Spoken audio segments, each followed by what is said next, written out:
Video എടുക്കടാ. Video എടുക്ക്.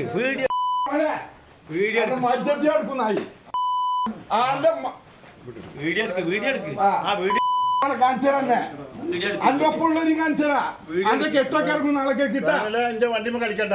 Video എടുക്ക്. അതിന്ന് നാളെ പേരെ കംപ്ലീറ്റ് താമർത്തണം. എന്റെ പേരടക്കം വിളിക്കും വന്നി നാളെ വീഡിയോ എടുത്താ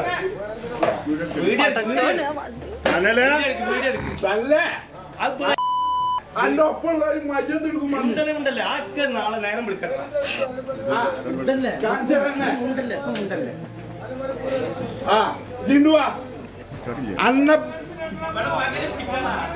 അന്റെ കെട്ടറും കൂടെ പന്നി അപ്പൊ കാണിച്ചരാ.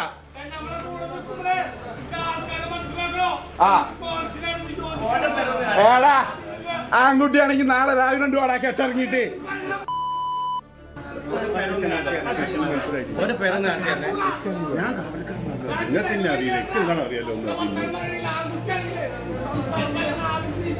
രാവിലെ 2 വാടാ ജി ആൺകുട്ടിയാണെങ്കിൽ എന്റെ എം ഡി എം അടിച്ചിട്ടല്ലേ വരല്ലേ ആൺകുട്ടിയായിട്ട് രാവിലെ പട്ട പകല്.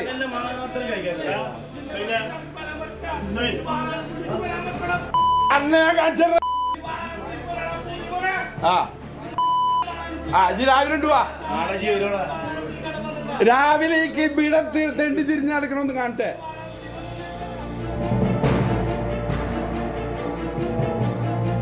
മലപ്പുറം തിരൂരിൽ ലഹരി മാഫിയ സംഘത്തിന്റെ പരാക്രമമാണ് കണ്ടത്. ചിറക്കലങ്ങാടിയിലാണ് വടിവാൾ ഉൾപ്പെടെയുള്ള മാരകായുധങ്ങൾ ഉപയോഗിച്ച് ലഹരി മാഫിയ സംഘം ആക്രമണം നടത്തിയത്.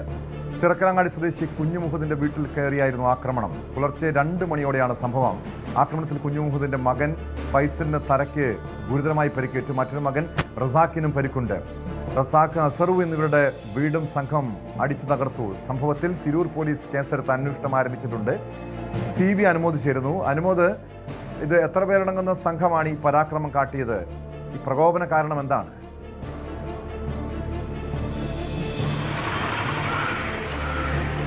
ടോപ്പ്, ഇത് തിരൂർ പുറത്തൂരിൽ ഇന്നലെ രാത്രി 2 മണിക്കുണ്ടായ സംഭവത്തിൻ്റെ ദൃശ്യങ്ങളാണ് നമ്മൾ കണ്ടത്. രാത്രി 2 മണിക്ക് എല്ലാവരും ഉറങ്ങിക്കിടക്കുന്ന നേരത്താണ് ഈ ഒരു സംഘം, 3 അംഗ സംഘം, ഈ ഒരു അക്രമം ഒരു വീട്ടിൽ കയറി കാണിച്ചിരിക്കുന്നത്. 3 ബൈക്കുകളും തകർത്തിട്ടുണ്ട്. അവിടെ ഉണ്ടായിരുന്ന മറ്റു വാഹനങ്ങൾക്ക് നാശനഷ്ടം വരുത്തിയിട്ടുണ്ട്. ആരും ചോദ്യം ചെയ്യാൻ പേടിക്കുന്ന തരത്തിലുള്ള ഒരു അക്രമത്താണ് അവിടെ നടന്നിട്ടുള്ളത്. ഇതുമായി ബന്ധപ്പെട്ട് നമുക്ക് അന്വേഷിച്ചപ്പോൾ മനസ്സിലാക്കാൻ സാധിച്ചത്, ഇപ്പോൾ പരിക്കേറ്റ ഈ ഫൈസലും അതുപോലെ തന്നെ അവരുടെ സുഹൃത്തുക്കളും അവരുടെ അനിയനുമായി ഈ ഫുട്ബോൾ മാച്ച് കാണുന്നതുമായി ബന്ധപ്പെട്ട ചില തർക്കങ്ങൾ ക്ലബ്ബിൽ വെച്ചുണ്ടായിരുന്നു. പക്ഷെ അതിൽ ഈ ആക്രമണം നടത്തിയ സംഘം ഉൾപ്പെട്ടിട്ടില്ല എന്നാണ് നമുക്കറിയാൻ കഴിഞ്ഞില്ല. എന്നാൽ ഈ ഫുട്ബോൾ മാച്ചിൻ്റെ കാണുന്നതുമായി ബന്ധപ്പെട്ട ചില തർക്കം എന്തോ അവിടെ ഉണ്ടായിരുന്നു. അതിനുശേഷമാണ് ഈ സംഭവം നടന്നിട്ടുള്ളത്. ഈ ദൃശ്യങ്ങളിൽ അക്രമം കാണിക്കുന്ന വ്യക്തി ആരോപണ വിധേയനായ ഒരു സനൽ എന്ന വ്യക്തിയാണെന്നാണ് പോലീസ് പറയുന്നത്. ഇയാളൊരു മുൻപ് പലപ്പോഴും ലഹരി കേസുകളിൽ പെട്ട് നാട്ടിൽ അക്രമം കാണിച്ച് ആരും ചോദ്യം ചെയ്യാൻ ഭയക്കുന്ന ഒരു വ്യക്തിയായിട്ടാണ് അറിയാൻ കഴിയുന്നത്. ഇത് ഈ ലഹരി മാഫിയകൾ ആദ്യമായിട്ടല്ല ഈ ഒരു മേഖലയിൽ ഇത്തരത്തിൽ പ്രശ്നങ്ങൾ ഉണ്ടാക്കുന്നതെന്നും പോലീസ് പറയുന്നുണ്ട്. എന്നാണെങ്കിലും ഇതുമായി ബന്ധപ്പെട്ട് ഇപ്പോൾ തിരൂർ പോലീസിൻ്റെ ഭാഗത്തു നിന്നുള്ള അന്വേഷണം തുടങ്ങിയിട്ടുണ്ട്. പരിക്കേറ്റ് ആശുപത്രിയിൽ കഴിയുന്ന ഫൈസലിനെയും മറ്റുള്ളവരുടെയും മൊഴി എടുക്കുന്ന നടപടികളാണ് ഇപ്പോൾ പുരോഗമിക്കുന്നത്. അതിനുശേഷം കേസ് രജിസ്റ്റർ ചെയ്ത് അന്വേഷണം തുടങ്ങുമെന്നാണ് അറിയുന്നത്. സനലും മറ്റ് 2 പേരുമാണ് ഇതിൽ ഉൾപ്പെട്ടിട്ടുള്ളതെന്നാണ് അറിയാൻ കഴിഞ്ഞിട്ടുള്ളത്. ഇവർക്ക് വേണ്ടിയുള്ള അന്വേഷണം പോലീസ് ആരംഭിച്ചിട്ടുണ്ട്.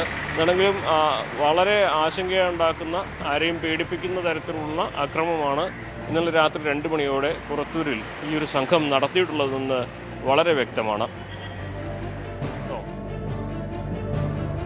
ഇതിൻ്റെ ഒരു കാരണം എന്താണെന്ന് വ്യക്തമായിട്ടുണ്ടോ അനുമോദ്? കാരണം മുൻപൊക്കെ നമുക്കറിയാം, ഈ ഫുട്ബോൾ ലോകകപ്പുമായി ബന്ധപ്പെട്ട് 2 രാജ്യങ്ങളുടെ ഫാൻസ് അസോസിയേഷനുകൾ തമ്മിൽ പരസ്പരം പോർവിളിയും ഏറ്റുമുട്ടലൊക്കെ ഉണ്ടാകുന്ന ഒരു സംഭവം ഉണ്ടായിരുന്നു. പക്ഷേ ഇത്തവണ അങ്ങനെ നമ്മൾ പ്രകടമായി കണ്ടില്ല.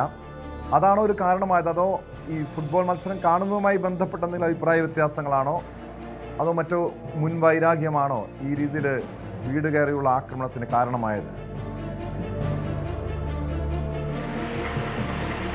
ഇത് ഫുട്ബോൾ മത്സരത്തിൻ്റെ ഫാൻ ഫൈറ്റ് ആയിട്ടൊന്നും കാണാൻ കഴിയില്ല. ഈ ആക്രമണം ചെയ്ത വ്യക്തിക്ക് അങ്ങനെ ഫുട്ബോൾ ടീമുകളോടോ ഫുട്ബോളിനോട് വലിയ ആരാധനയുള്ളതായിട്ട് അറിയാൻ കഴിഞ്ഞിട്ടില്ല. ഇയാൾ ലഹരി ഉപയോഗിച്ച് വരുമ്പോഴൊക്കെ ഇത്തരത്തിൽ ആ പ്രദേശത്തെ വീടുകളിലെത്തി ഭീഷണി മുഴക്കുകയും മറ്റുള്ളവരെ ശല്യം ചെയ്യുന്നതൊക്കെ പതിവാണെന്നാണ് അറിയാൻ കഴിഞ്ഞിട്ടുള്ളത്. അപ്പോൾ ഇതിന് ഫുട്ബോളിൻ്റെ ഇടയിൽ ക്ലബിലുണ്ടായ തർക്കമൊക്കെ വേറെ ഏതെങ്കിലും തരത്തിലുള്ള കാരണങ്ങളാകാം. പക്ഷേ ഇയാൾക്ക് അക്രമം നടത്താനുള്ള കാരണമായിട്ട് ഈ ക്ലബിലെ പ്രശ്നങ്ങൾ ഉണ്ടായിട്ടുണ്ട് എന്ന് പറയാനാകില്ല എന്നാണ് പോലീസ് പറയുന്നത്. ഇയാളുടെ ഒരു സ്ഥിരം ശൈലിയാണ്. അയാളൊരു ഹാബിച്വൽ ഒഫൻസറാണ് എന്ന് തന്നെയാണ് പോലീസിൻ്റെ ഭാഗത്ത് നമുക്ക് പ്രാഥമികമായിട്ട് അന്വേഷിച്ചപ്പോൾ മനസ്സിലാക്കാൻ കഴിഞ്ഞിട്ടുള്ളത്. അതായത് ഇത്തരത്തിൽ ലഹരി ഉപയോഗിച്ച് കഴിഞ്ഞാൽ ആ നാട്ടിൽ ഇത്തരത്തിൽ പ്രശ്നങ്ങൾ ഉണ്ടാക്കുന്ന ഒരു സ്വഭാവക്കാരനാണ്. അപ്പോൾ ഇത് മുൻപ് മറ്റെന്തെങ്കിലും പ്രശ്നങ്ങൾ ഇപ്പോൾ പരിക്കേറ്റ് ചികിത്സയിൽ കഴിയുന്ന ഈ ഫൈസലും ഇവരുമായിട്ടുണ്ടോ എന്നുള്ളതൊക്കെ പോലീസിൻ്റെ അന്വേഷണത്തിൽ മാത്രമേ വ്യക്തമാവുകയുള്ളൂ. എന്നാലും ഇവ പരിക്കേറ്റവരിപ്പോൾ ചികിത്സയിലാണുള്ളത്.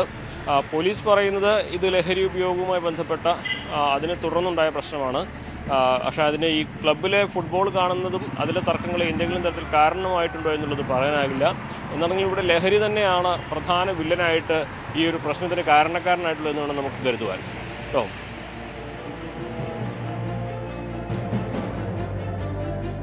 അങ്ങനെ ഒരു വലിയ പ്രശ്നം നിലനിൽക്കുന്നൊരു സ്ഥലമാണോ ഇത്? പ്രത്യേകിച്ചും ലഹരി മാഫിയ. നമുക്കറിയാം മലപ്പുറം ജില്ല കേന്ദ്രീകരിച്ച് കഴിഞ്ഞ ദിവസങ്ങളിൽ പോലീസിൻ്റെ ഓപ്പറേഷൻ തൂഫാൻ റെയ്ഡുകൾ, പരിശോധനകൾ ശക്തമായി മുന്നോട്ട് പോകുന്നുണ്ട്. നിരവധി ചെറുപ്പക്കാരെ പിടികൂടിയിട്ടുണ്ട്. കോടിക്കണക്കിന് രൂപയുടെ ലഹരി വസ്തുക്കൾ പിടിച്ചെടുത്തിട്ടുണ്ട്. ഈ ആക്രമണം നടത്തിയവർ ഈ ലഹരി മാഫിയയുടെ കണ്ണികളാണോ? അവരുടെ ലഹരി ഇടപാടുകളൊക്കെ പോലീസ് പരിശോധിക്കേണ്ടതല്ലേ?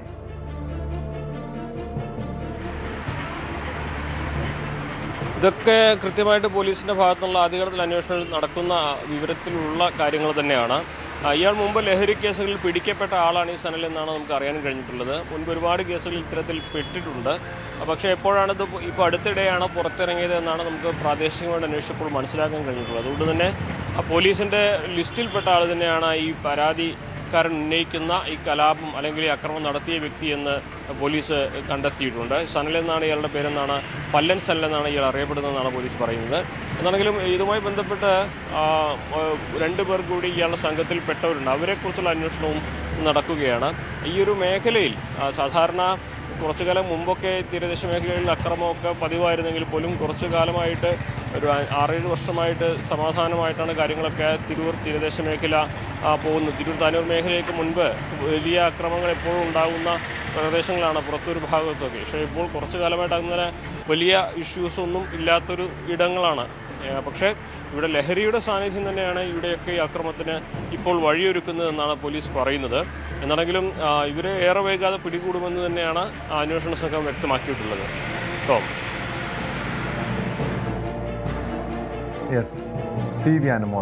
വിവരങ്ങൾ. കൂടുതൽ വാർത്തകൾക്ക് News 18 Keralam YouTube channel subscribe ചെയ്യുക.